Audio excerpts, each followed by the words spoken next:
जय श्री कृष्ण बंधुओं, आपके अपने चैनल भक्ति की शक्ति में बहुत बहुत स्वागत है। आज के इस वीडियो में हम बात करने वाले हैं अमावस्या तिथि के बारे में। फाल्गुन मास हिंदू कैलेंडर का अंतिम महीना होता है और फाल्गुन महीने की अमावस्या महत्वपूर्ण अमावस्या मानी जाती है। फाल्गुन महीने की अमावस्या साल 2026 में कब पड़ेगी, इस दिन हमें क्या करना चाहिए, क्या नहीं करना चाहिए, सभी के बारे में आज की इस वीडियो में हम बात करने वाले हैं। तो वीडियो को अंत तक ज़रूर देखिएगा और अच्छी लगे तो लाइक कीजिएगा, शेयर करना तो बिल्कुल भी नहीं भूलिएगा। और इस तरह की जानकारी प्राप्त करने के लिए चैनल को सब्सक्राइब भी कर लें, बेल आइकन को प्रेस कर लें ताकि आने वाली वीडियो की नोटिफिकेशन आपको मिलती रहे। आज की वीडियो तो देखिए, सनातन धर्म में अमावस्या तिथि और पूर्णिमा तिथि यह दोनों तिथियां बहुत ही महत्वपूर्ण तिथि मानी जाती है। जहां पर अमावस्या तिथि पितरों को समर्पित मानी जाती है, वहीं पर पूर्णिमा तिथि देवताओं को समर्पित मानी जाती है। अगर हमें देवताओं के निमित्त कोई कार्य करना है, पूजा अर्चना करनी है, तो उसके लिए सबसे उत्तम तिथि है पूर्णिमा की तिथि।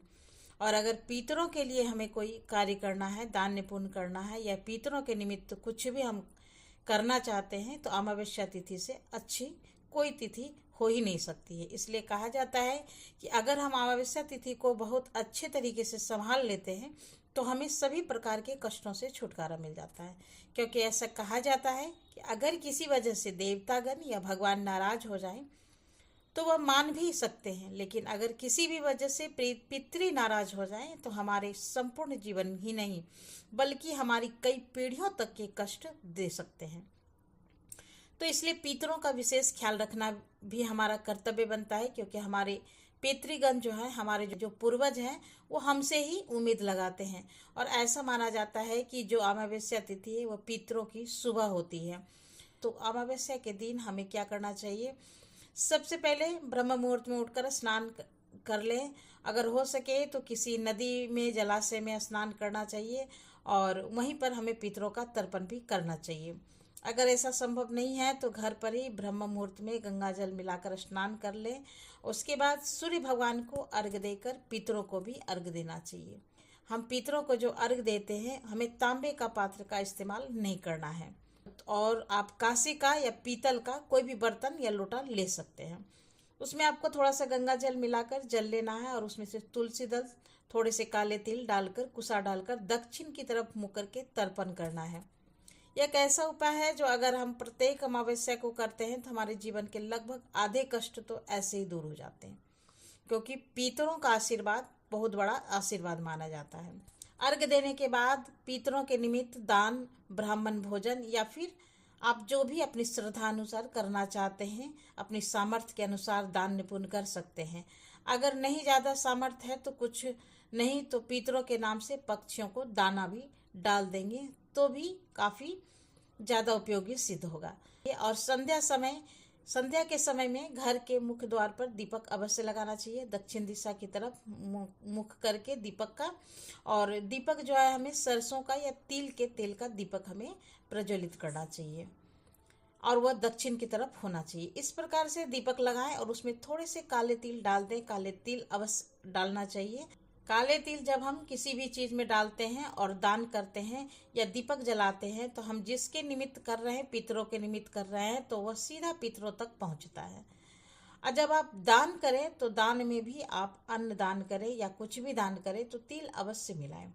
इसके बाद अमावस्या के दिन भागवत गीता के 7वें अध्याय का पाठ अवश्य करना चाहिए या किसी पंडित द्वारा करवाना चाहिए, नहीं तो सुनना चाहिए, क्योंकि यह भी बहुत महत्वपूर्ण होता है। और 7वें अध्याय का पाठ करने के बाद उनका जो पुण्य फल है पितरों को समर्पित कर देना चाहिए। इससे हमारे जो भी पितृगण अधोगति में होते हैं या किसी वजह से किसी परेशानी में होते हैं तो उन्हें मोक्ष की प्राप्ति होती है और हमें आशीर्वाद देकर जाते हैं। तो इसलिए भागवत गीता के 7वें अध्याय का पाठ करना भी अमावस्या के दिन अनिवार्य माना जाता है। इसके अलावा अमावस्या के दिन माता लक्ष्मी को भी अत्यंत प्रिय होता है, तो इस दिन माता लक्ष्मी की पूजा भी करनी चाहिए। विधि विधान से जो भी सामर्थ्य हो इसके अनुसार पूजा करना चाहिए। खीर बनाकर खीर का भोग लगाना चाहिए और ध्यान रहे, जब भी आप माता लक्ष्मी के लिए खीर बनाते हैं भोग के स्वरूप, तो उसमें आप शक्कर की जगह मिश्री का प्रयोग करें। इसमें शक्कर नहीं डालनी चाहिए। मिश्री डालकर माता लक्ष्मी का भोग लगाएं और पूरे घर में वितरित करें। ऐसा अगर आप प्रत्येक अमावस्या और पूर्णिमा पर करते हैं तो निश्चित रूप से धन धान्य की कोई कमी नहीं होती है। कभी भी हमें आर्थिक रूप से तंगी का सामना नहीं करना पड़ता है।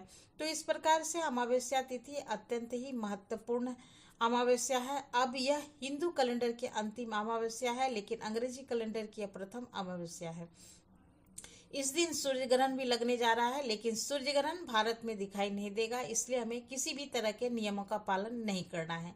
क्योंकि जब भी सूर्य ग्रहण दिखाई पड़ता है तभी सूतक काल भी मान्य होता है, और इसके अलावा जो ग्रहण से जुड़े हुए नियम होते हैं वह भी मान्य नहीं होते हैं। लेकिन अगर दिखाई नहीं देता है तो कोई नियम भी मान्य नहीं होता है।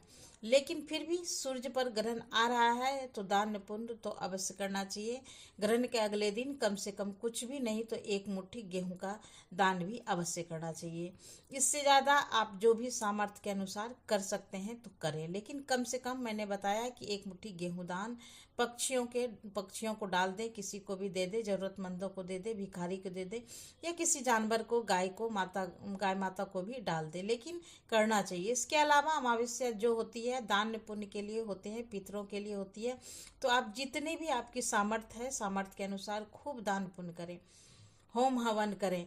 चाहे तो घर पर छोटा सा होम भी कर सकते हैं, हवन कर सकते हैं पितरों के नाम से।